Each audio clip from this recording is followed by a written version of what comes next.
Estudando a Mediunidade, de Martins Peralva. Capítulo 14. Desenvolvimento mediúnico.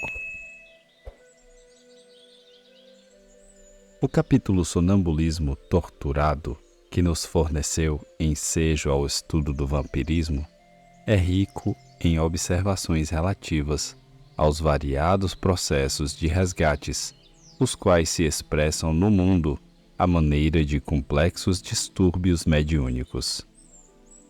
Fixemos o gráfico base da análise do assunto. Protagonistas igual a devedores diretos, devedores indiretos, cúmplices. Processos de auxílio é igual a magnéticos, verbais, doutrinação fraterna, vibracionais, prece e concentração. Benefícios dispensados pelo amparo dos centros, igual a: o perseguidor sentirá a necessidade de perdoar para melhorar-se. O devedor direto será compelido a fortalecer-se e, perdoando, recuperar-se. O devedor indireto sentirá a necessidade da meditação, da calma, da paciência e da cooperação, para, reajustando-se, ter paz e felicidade. As personagens são dois encarnados, uma jovem senhora e o seu esposo, e o desencarnado, o pai adotivo da moça. No passado foi por ela envenenado, amando do atual marido. Três almas comprometidas com a lei em redentora provação. Três corações entrelaçados por vínculos sombrios, pedindo compreensão, amor e tolerância. A moça, como devedora direta, porque autora do envenenamento do próprio benfeitor. O atual esposo, como devedor indireto, inspirado do extermínio, a fim de apossar-se da fortuna material. E o desencarnado, ainda desajustado, incapaz de compreender os benefícios que o perdão sincero lhe proporcionaria, além de abrir-lhe a rota para o crescimento espiritual na direção da luz. Trata-se, sem dúvida, de complexo drama, onde o cúmplice de ontem recebe hoje, na condição de esposa, a noiva do passado, por ele convertida em criminosa vulgar, a fim de ajudá-la a reajustar-se, curando a desarmonia que a sua ambição lhe gerou na mente invigilante. A lei, esta lei cujo mecanismo ainda ignoramos quase que totalmente, incumbiu-se de promover o reencontro das três almas necessitadas de carinho. Certa vez, ouvimos um confrade afirmar que nós, os espíritas, somos os milionários da felicidade. Quanta verdade nesta afirmativa! Efetivamente somos milionários da felicidade, porque o nosso espírito se enriquece incessantemente de novos conhecimentos que a espiritualidade bondosa nos revela, através da psicografia ostensiva e da pena inspirada dos escritores sensitivos. O Espiritismo nos ensina que a maioria dos lares terrestres se constitui de casamentos provacionais. Antigos desafetos que se reúnem, respirando no mesmo teto, para a dissipação do rancor. Almas que, interpretando defeituosamente as legítimas noções do amor, se acompliciaram no pretérito. Diminuto o número de casais reunidos por superiores afinidades. Vejamos como o assistente Aulus descreve o reencontro, na atual reencarnação, das personagens daquele drama selado com o sangue do pai adotivo da irmã, que, na atualidade, se encontra a braços com a mediunidade torturada.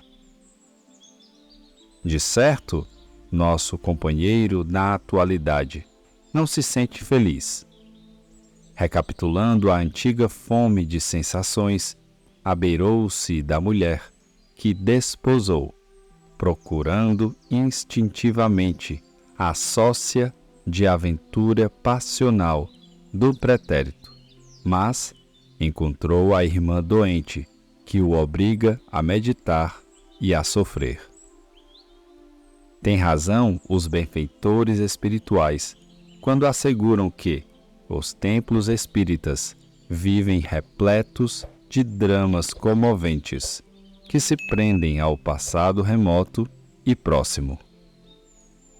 E por viverem repletos de tais dramas é que se impõe a todos, imprescindivelmente, a necessidade do estudo metódico e sério, a fim de que casos que reclamam, simplesmente, amorosa ajuda à vítima e verdugos não sejam lastimavelmente confundidos com mediunidade a desenvolver.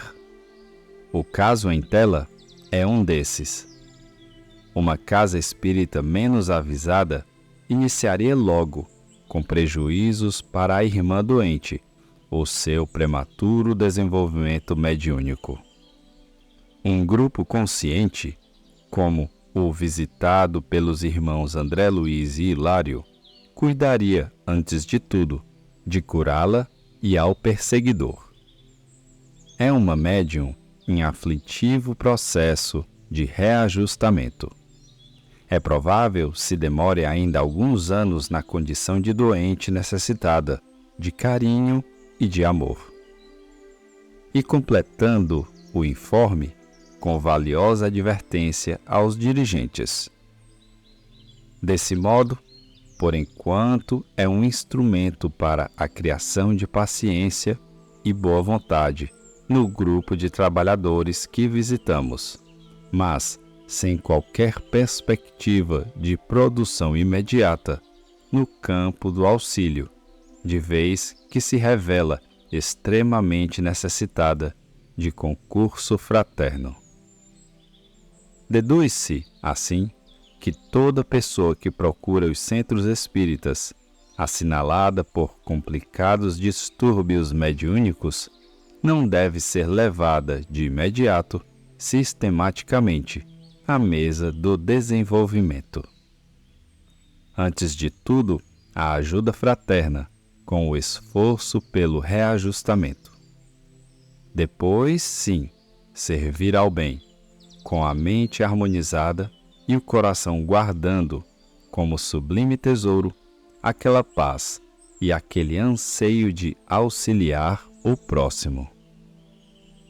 Um pormenor que não pode deixar de ser mencionado é o das consequências advindas do aborto provocado por aquela irmã, quando a vítima do passado, o próprio pai adotivo assassinado, tentou o renascimento. Tivesse ela assumindo a responsabilidade maternal ao primeiro tentame e não teria passado por tão cruéis sofrimentos. É por isso que proclamamos alto e em bom som: somos efetivamente milionários da felicidade. Jamais alguém conceituou os espíritas com tamanha exatidão. Milionários da felicidade. Nenhuma mulher espírita terá coragem de promover um aborto. E, se o fizer, pobrezinha dela. A doutrina espírita preceitua que o aborto é um crime horripilante, tão condenável quanto o em que se elimina a existência de um adulto. Conhece-se aquela irmã o espiritismo e tê-lo-ia evitado, fugindo-lhe, assim, as desastrosas consequências. A misericórdia divina, entretanto, se compadece infinitamente de todos nós. Via de regra, é através de acerbas provocações que o espírito humano, redimindo-se, reparando os erros, destruindo sinais de ódio e de sangue, inicia, esperançoso, a sublime caminhada para o monte da sublimação. Acolhidos inicialmente em um núcleo cristão, o verdugo, a vítima e o cúmplice serão beneficiados. Através de passes magnéticos da doutrinação verbal amorosa e das vibrações dos componentes do grupo, receberão os três as claridades prenunciadoras da reconciliação, quando, então, o verdugo reingressará nas correntes da vida física, reencarnando na condição de filhinho querido daqueles que, ontem, enseguecidos pela avareza, lhe cortaram impiedosamente o fio da existência. Com a palavra, mais uma vez, o assistente Aulus. Noite a noite, de reunião em reunião, na intimidade da prece e dos apontamentos edificantes, o trio de almas renovar-se-á pouco a pouco. O perseguidor sentirá a necessidade de perdoar, único caminho para alcançar a indispensável melhoria. A vítima, devedora direta, sentirá a necessidade de fortalecer-se e, perdoando, recuperar-se a fim de, com Jesus, oferecer mais adiante a sua mediunidade aos serviços assistenciais. E o esposo, devedor indireto, autor intelectual do crime, será compelido à meditação, à calma e à paciência, a fim de que, acertando as suas contas, tenha paz e felicidade.